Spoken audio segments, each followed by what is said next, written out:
Welcome to Good for Bitcoin, a weekly show recorded live every Friday, where we recap the top events of the week and talk about everything that is good for Bitcoin.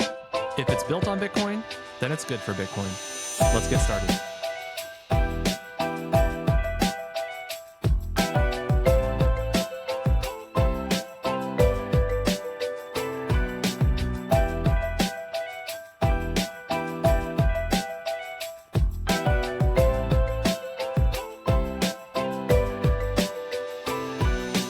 Content shared on this podcast is for informational and entertainment purposes only. It does not constitute financial, investment, or legal advice. The views and opinions expressed are those of the host and guests and do not reflect the official policy or position of any other agency, organization, or company. We encourage you to conduct your own research and consult with a qualified professional before making any financial decisions.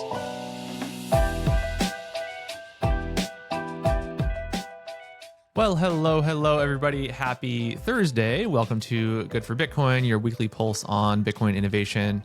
We're recording this a day early, so thank you to everybody for tuning in live who might be here. And yeah, a bit of a lighter news week as well, but still a few interesting stories that we're going to cover. Kate, how was your week? Hey, Brandon. Yeah, it was a good week. Thanks for doing the show early with me this week. And I mean, it was a good week, except for we got a little hate on the timeline, which we're going to get into. We sure did. We've been more called toxicity out. than I'm used to. I know. I guess that's part of putting yourself out there is you got to be willing to be exposed to some haters. And I mean, it wasn't so bad. And I mean, it's a non-account, so I don't take it too personally, but yeah, you have to think every time that I see people acting really dumb online, you have to think that they're either usually they're kids. Usually they're Yes. kids. They're kids that don't know how the world works, and Yep. they don't read, and they just read it like a headline, and then they react, and they don't actually watch the thing that we posted or anything like that. Yeah. But yeah, we're referring to last week we covered BIP 110, and we received some hate mail that we're gonna go through. We'll address. Yeah, it'll be fun. And we'll wrap up our BIP 110 coverage. I feel like after this, probably the next time that we'll talk about it is when it fails, and we'll just mention it. There you go. Because that's definitely going to happen. But yeah, let's go through public companies that are buying Bitcoin. We'll start with Strive. They bought 18 BTC. They now hold 19,900 Bitcoin.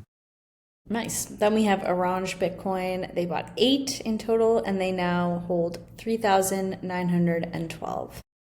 And Canaan Inc. added 49 BTC to their treasury this month, which are part of the proceeds from their mining operations. And then we have Strategy. They didn't buy Bitcoin again this week, but they did increase their USD reserves by 450 million, and they now have 3 billion in their reserves. So it gives them a little over 20 months of dividend coverage at current prices. Yeah, I have a feeling that they're going to continue kind of doing that week over week until they can get STRC back up to around $100. They just need to continue to inject confidence in that product, and maybe they'll sell more Bitcoin. We'll see. But yeah, they haven't bought any Bitcoin now for quite a while. It's been maybe a month, which for them is a very long time. It is. Yeah. Yes. Metaplanet, speaking of STRC, Metaplanet also announced that they will begin to offer their own version of Bitcoin-backed digital credit in the future. I didn't see a specific date yet for that, but Metaplanet is going to, take a page out of Strategy's playbook again and offer an STRC equivalent in Japan. Nice. This is kind of cool. I'm going to share this photo, and we can take a look at it. In more strategy news, they released this Bitcoin Bank Adoption Index. Let me go back to actually sharing my screen so we can take a look at it. And basically what this index is doing is tracking banks' adoption of Bitcoin and crypto-friendly practices. We can see here there's things like stablecoin participation, ETF participation, whether they offer custody, over a dozen other aspects. On average, they found that banks are currently at around a 32% index score. So certainly a way to go until they get to 100% coverage across the board. In their findings, the best was Fidelity at 71%. And the worst is the Royal Bank of Canada at 13%. What's going on? Not surprising in the least. Canada's suffering up here, Brandon. I was surprised that JPMorgan Chase was so far up on the list. I was expecting them to be like down there, down there with Canada, I guess. But they were like number 3, number 4 on their index. So they're at what's the 43%. So I mean, compared to Fidelity 71%, that's still quite a big jump. But still was surprised to see that. It's funny because we approved like the spot ETFs years before you guys did. Yeah, but I know. I don't know. It's just the regulatory, acceptance there was certainly a lot better, a lot earlier. This is cool though. I like this. Yeah, I think I guess I haven't been paying too much attention. I don't know like how often Strategy is doing these types of like research based segments, but would love to see more of this type of stuff from them. It's pretty cool. Yeah, I wonder if it'll incentivize them at all once they see like they're being called out. Yeah. I mean, there's certainly some ones on here that are a little bit surprising that they're as low as they are. I feel like we talk about Standard Chartered quite a bit, and they're kind of lower down on the list. And yeah, again, I'm surprised to see Chase up there so high, considering how much Jamie Dimon hates Bitcoin. You got to watch what they say, not what they do, I guess. That's true. Very true. Anyway, we'll follow up from our last episode. We got some hate mail. I figured we could rapid fire through some of the comments that we received. I think a lot of these came from YouTube, but I got a couple of Twitter mentions as well. First one is ill-informed on BIP 110 from the both of you. It's all about Bitcoin is money, not spam. I was considering subscribing. I'll pass. Too bad. The next one, a couple of simple-minded people leaning on Lord Saylor and his oversimplified take. Thank you. I guess so. I liked this one a lot. It just said stupid thumbnail. You should go back and look at all of the other ones because this one was pretty good, actually. It's a good point. For those that didn't see, it's there's like that classic meme of like the guy, and there's like 2 castles in front of him, and one is like a light castle and one is a dark castle, and there's a path, and it's like, which path are you going to go down? And obviously the BIP 110 was the dark castle, and yeah, I thought it was pretty good. I thought it was a pretty well executed adaptation of the meme, but not everybody thought that way, so that's okay. No. Oh look, another cookie cutter podcast prop up. They make you people in a factory or something? That one was good. I guess so. Yeah. Yeah. We've been doing this for over 2 years now, which is pretty crazy to think about. But yeah, we didn't just prop up just for BIP 110, I guess. That's the rebuttal there.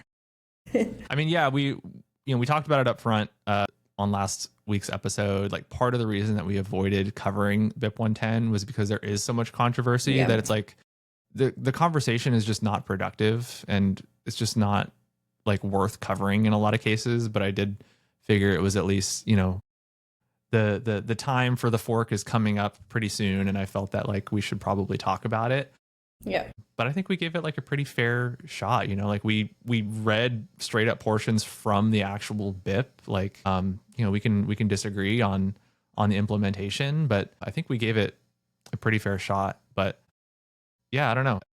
I was initially kind of angry reading some of the messages, but now I just kind of don't care because like I just know that this thing just has no chance of passing, and these people are all just going to lose and just tail between their legs kind of vibe. So I agree. And also like none of them engaged with anything that we said. Like did they even listen? I'm not sure if they did. Like they didn't really have anything useful or critical. It was personal attacks, kind of. And like, again, it's just like they didn't really critique anything that we said. So I don't know.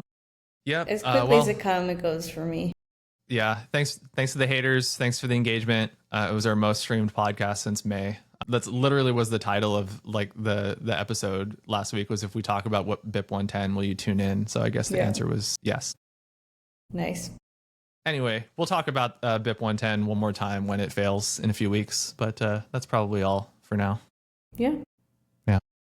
Okay, this next one I saw on the timeline this morning. Maybe if you just like want to pull up the graph, it could be fun to look at, but it was written by Chamath and it was just like a deep dive on why, not, I guess why, but which tokens are up in the crypto winter.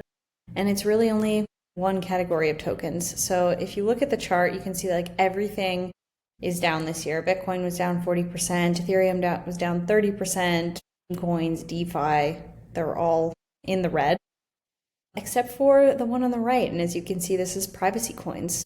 So they are up 127% this year. And this comes after 73 exchanges actually delisted and kicked most of the assets off their exchanges. So even though it's basically kind of a banned asset on a lot of exchanges, it's the top performing asset in crypto right now. And so Chamath was just getting into why this is the case. So I thought I'd recap his post a little bit because it is kind of cool. So yeah, he's basically saying like every Bitcoin transaction is public forever. You know, the coin has its entire history written on the blockchain. You can follow it. And what happens is if you're ever caught up in maybe a scam or some kind of like, I don't know, ill-advised transaction, you can be rejected or basically, you know, your transactions won't go through. So it kind of like breaks this basic rule of money, which is a dollar is a dollar wherever it's been. Gold doesn't remember where it's been, but Bitcoin never forgets. So it's the same thing, you know, with wallets. Like it is not anonymous. Obviously your name isn't attached there, but everything is public and verifiable on Bitcoin's blockchain. So if you're ever, you know, in a leaked database or yeah, if an exchange can like trace that your account or your wallet has been risky, like you could, you know, have your transactions blocked. But with privacy coins, a lot of this gets fixed and a lot of this comes from zero knowledge proofs. Basically, the network can confirm you own the coins, you're not double spending, but you're not seeing who paid or how much. And so it kind of verifies the payment without needing to see the payment. So he's getting into like, is this bad for Bitcoin? And he's saying no, because transparency is what won institutions over and won a lot of people over. He's like, you can't, you know, run an ETF on a chain that nobody can see. And with ZK proofs coming through BitVM and stuff like this, it'll also create private payments and an auditable base. So basically, bottom line was that privacy coins didn't beat Bitcoin this year. They just kind of showed what should be added in the future. And so it is kind of good for Bitcoin technically. You don't need like an entirely new money, but you just kind of need this feature added on top of Bitcoin, and you know, and Bitcoin can keep its monetary premium, monetary asset. So yeah, I thought it was a good read, but I was crazy shocked to see how high up 127% that privacy coins were. That is a pretty crazy chart. Yeah. I haven't thought about this in a long time.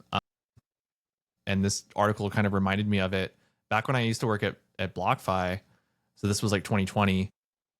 This was kind of back when, you know, regulation was still really running rampant, or like over-regulation was still running like really rampant in the space.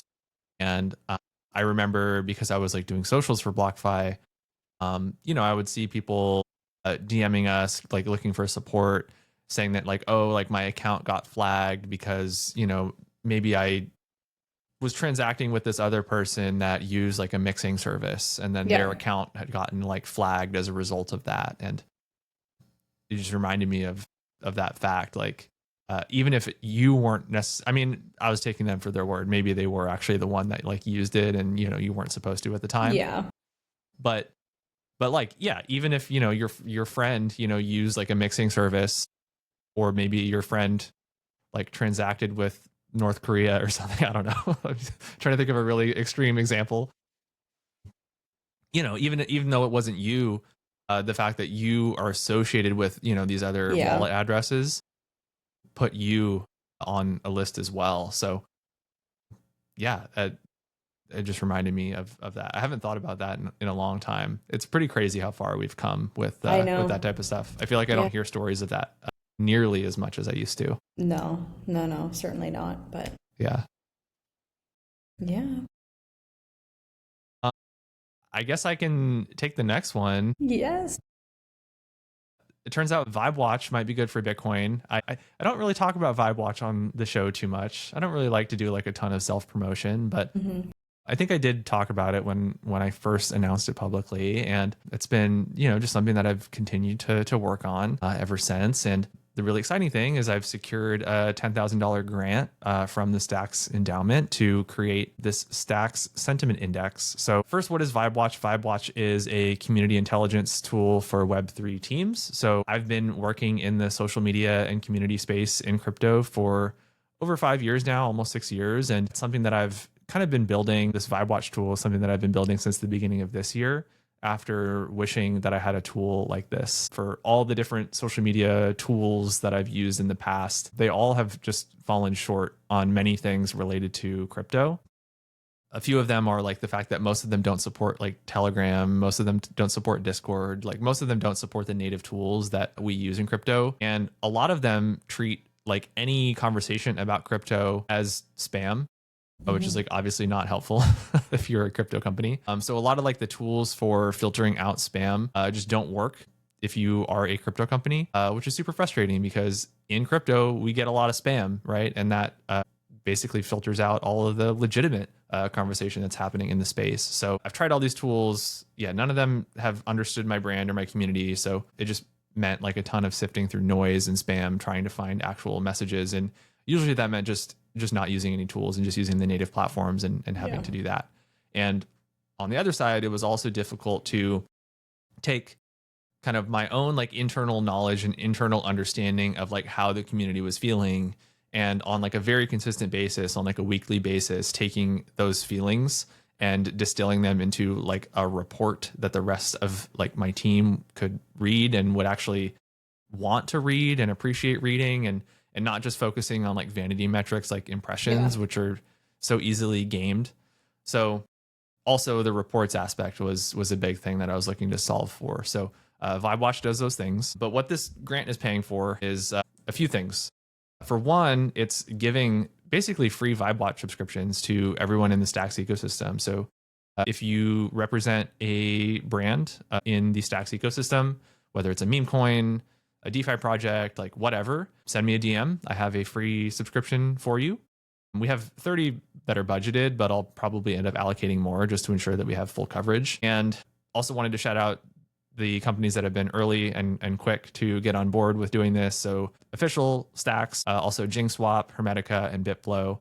And I'm working on getting Zest and Stacking DAO on very, very soon. So we'll have a lot of the big ones already covered, which is really cool. And yeah, we're getting of course more. So I got to do that and have pretty much the entire ecosystem on board by the end of this month. So please send me a DM if you are in the Stacks ecosystem. And after we have everybody using it, for me, it's going to be really helpful to like just get more feedback about the tool and continue to improve it. But the main thing is creating sort of an aggregate sentiment dashboard for the Stacks ecosystem. So we use tools like, the Fear and Greed Index, Crypto Fear and Greed Index, right? That kind of uses public sources, right? Maybe it scans X, scanning just like what people are saying on public sources, but it's not going into the Telegrams, it's not going into the Discords, it's not, getting kind of the full picture. So I thought there was an opportunity to, if you were capturing, we'll take Zest as an example, right? So Zest has a Discord, they have a Telegram, they have X.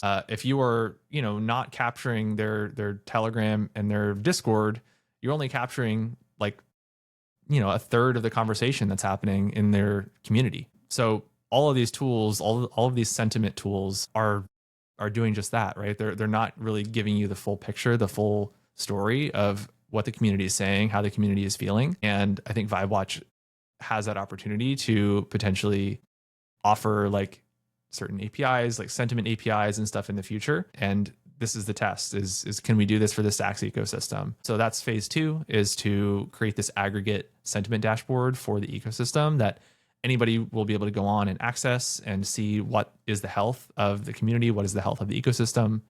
And also, because we need to keep things on chain, we'll have an X402 layer as well that'll allow AI agents, AI BTC agents. There's over 1,000 of them now to access this data. And then they can use it in, their trading strategies or for news reporting or whatever else these AI agents think might be useful. So super excited for it. If you're in the Stacks ecosystem, again, please send me a DM so I can get you set up with a free subscription. And if you're not in the Stacks ecosystem, VibeWatch is available to anybody. So we still offer free trials. If you would like to go to vibewatch.io, you can check out more information there and sign up. And super excited for it. There's my pitch. Awesome. Yeah, I'm so excited for this. I think this is going to be so useful. And I have been using it for the last month or so, and it has genuinely, I've caught comments that I otherwise wouldn't have. Also, it's also giving me a lot of content ideas because it's pulling, some of the biggest topics that were talked about recently. I've just found it super useful. It's a very, really useful pulse on just what's happening. And, sometimes if you are in this role of community or content lead and, your executives they'll often just pop in and say what's community sentiment? How are people feeling? It can be really challenging to put that together in, a very simple visual.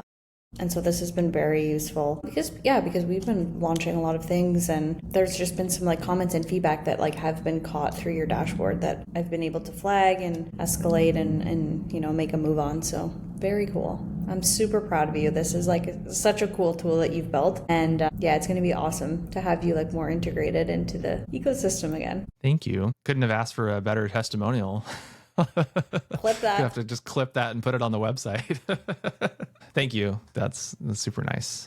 And I'm excited to, continue, being in this ecosystem, continue building in it. I didn't talk on it, but yesterday the Stacks Endowment had this Twitter space, and you were hosting as well. That invited all the previous cohorts winners, and they were talking about their projects, and it's really cool to be in good company with all these people that are all really talented, and they're all just trying to build really cool stuff on Bitcoin in the Stacks ecosystem. And more to come. I guess I'll continue to talk about it probably a little bit more because I'll have more of an excuse to now that we're a little bit more on chain, I guess, than we were before.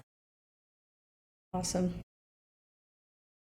We can get into the next one. I saw this morning, and then I saw that you had already written about it, which I think is super cool. So we have the notorious Bitcoiner Lynn Alden. She announced Orange Juice. It's an alternative to a private equity. And they've raised $40 million to launch a company that is going to acquire, improve, and permanently hold cash flowing businesses. And this is all going to be backed by a Bitcoin Treasury. So unlike traditional private equity, they're not buying these companies in order to flip them and sell them. They're buying them because they want to own them. They want to improve them, own them, and then use any cash that's generated by these businesses to buy new companies and basically build up this long-term Bitcoin treasury. So Orange Juice was found by partners from Ego Death Capital, which I love. Jeff Booth was probably one of the first Bitcoiners. He's Canadian, and he really his book on the price of tomorrow really sold me on Bitcoin. It was one of the first things I read when I was going down the rabbit hole, and I just feel he's such a sound Bitcoiner. So he's joined in on the venture. Then we have Lynn Alden, Nico Lechuga, and Andy Pitt,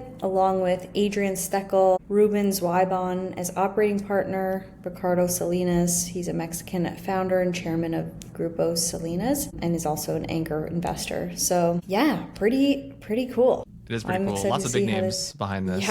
Yeah. It's quite legitimate. So they're initially going to acquire stable cash flowing generating businesses with 1 to 10 million in annual cash flow across a variety of different sectors. And you said here they were able to acquire orangejuice.com domain, and they say they do plan to go public in the future. So this is going to be one to watch. But how did they acquire orangejuice.com? You got to think that no. Minute Maid or one of these other, actual orange juice companies would be owning that already. That's surprising. That's pretty cool. I just clicked their link. It looks awesome. They do have a cool website. orangejuice.com. Super interesting. It'll be really cool to I feel like this is it seems so obvious that there would be this type of company that would be kind of backed by Bitcoin, but it just I don't know if it's really been done. So super interesting. Super cool. All right, couple small quick headlines to round it out. Eric Trump's Bitcoin mining bet has erased more than $600 million from his family's fortune. Shares of American Bitcoin have plunged from a peak of $140 last fall to under $6 now, leaving the company down more than 95% from its high. That's a lot. Yeah. Yeah, that's a lot. And then we have, which I thought was pretty cool, Bitcoin is now available on TikTok Shop.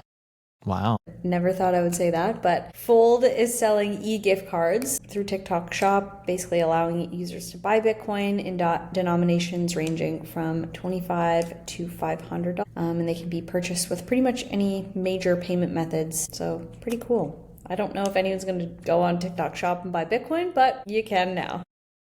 I mean, I feel like anytime I'm on, TikTok, I always get the people that are trying to like shill products on there. So yeah, I'd certainly, I would watch whatever somebody was trying to say if they were, trying to shill Bitcoin and I would go on there and try and buy that. them at like a discounted price. I don't know if there was like, there was like those Yeah. gift card sites where you could like list your gift card and you would sell it for less than what it was worth, but at least you didn't have the gift card. Like maybe that's an arbitrage strategy. Yeah, I feel like that's a good point. I feel like TikTok also like they do a lot of like promotional things to like try to get you to buy more things from their shop. So maybe, I don't know. We'll see if these are eligible as part of those promotions, but we'll see. Lastly, I thought this was super interesting. I'm curious your thoughts on it. Zach XBT, who is like the famous on-chain sleuth that like finds like these people that commit hacks and fraud and stuff on chain and helps, government entities to locate them. He made this post basically saying that all hardware wallets are, quote, complete garbage and does not advise using them for tasks like signing transactions or for storing funds. And instead, he recommends having a separate iPhone with its only purpose being to use as your hardware wallet. And I'm very curious what your thoughts are on that. Is that just because he thinks that like companies have like behind the scenes access to your information? Or like you don't really know what's in the hardware? He cited like a few things, like there's that, and then there's also like he just doesn't like how Ledger like kind of at a whim will like update their software or like update certain things, and that they've made certain decisions in the past that I don't know people weren't happy with. So I think he's kind of like grouping all of these hardware wallets into like Ledger. I saw like I think maybe it was like the CEO of like Treasury or something came out in response saying like, hey, we're not Ledger, like we're doing things a little differently. But yeah, I think I don't know how I feel about that. I feel like especially for something like me, like I use BitKey. I have a cold card. I have like some of these options which are much more open, I think, than something like a Ledger. Yeah. And I don't know if like having an iPhone would be better than those.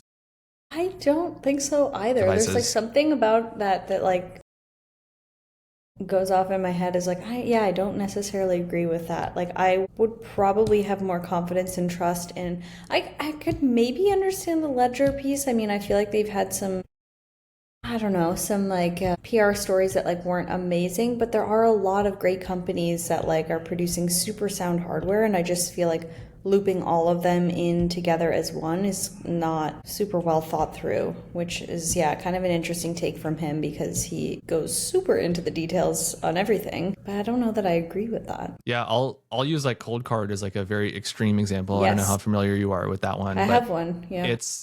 Okay. So yeah, I mean, the cold card is like a completely offline device. Yeah. Like you can use it without ever connecting it to a computer. It doesn't have Bluetooth. It doesn't have like, I don't think it even has like NFC. Like it doesn't have any kind of wireless connection in it. It's like truly air a gapped. cold. Yeah, exactly. Yeah. So like the iPhone obviously doesn't have any of that, right? It's like a completely connected device. Yes. So, connections introduce risk. So yeah, I don't know. I mean, certainly it's not as user friendly maybe as an iPhone could be, but yeah, if you want like the most safe hardware device, I don't think I would say iPhone as my recommendation. Nope. Bring back the pen and paper. Yeah. You can have like people do like the washers and they stamp the washers. Yeah, with the steel. Yeah. Yeah, the cold steel things. Yeah.